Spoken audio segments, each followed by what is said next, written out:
Pedestrian crash comes as new data obtained by News 3 reveals the number of students hit by cars on their way to and from school. The school year has more than doubled compared to the same time last year when it comes to those crashes.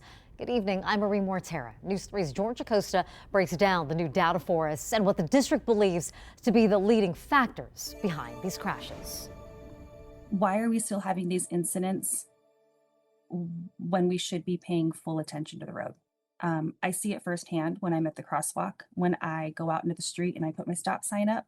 Ashley Brewer, secretary and volunteer parent crossing guard for Walk Safely LV, has been advocating for safer streets after experiencing a scare of her own earlier this year. So my son was hit in the crosswalk where McKezie Scott was killed.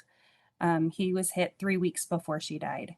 And I actually went out to the crosswalk the day that my son was home from the hospital.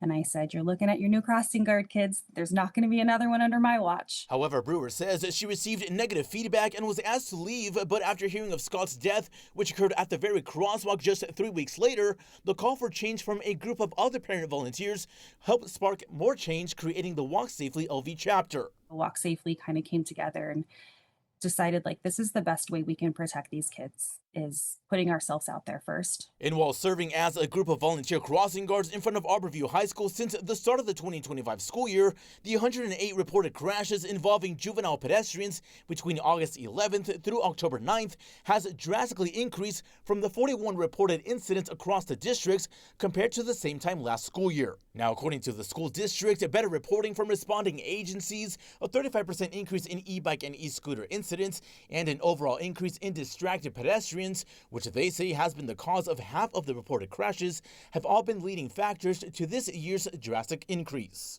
It's a responsibility of everybody, but especially the drivers, because they're the ones with that vehicle. They're the ones that are going to make that biggest impact if they hit a person. I think it's going to take change on all parts. The pedestrians, the kids, they need to be aware, put their head on a swivel is what I always say. Get those headphones off. You know, you need to be able to hear a car, an engine. You need to be able to use all of your senses.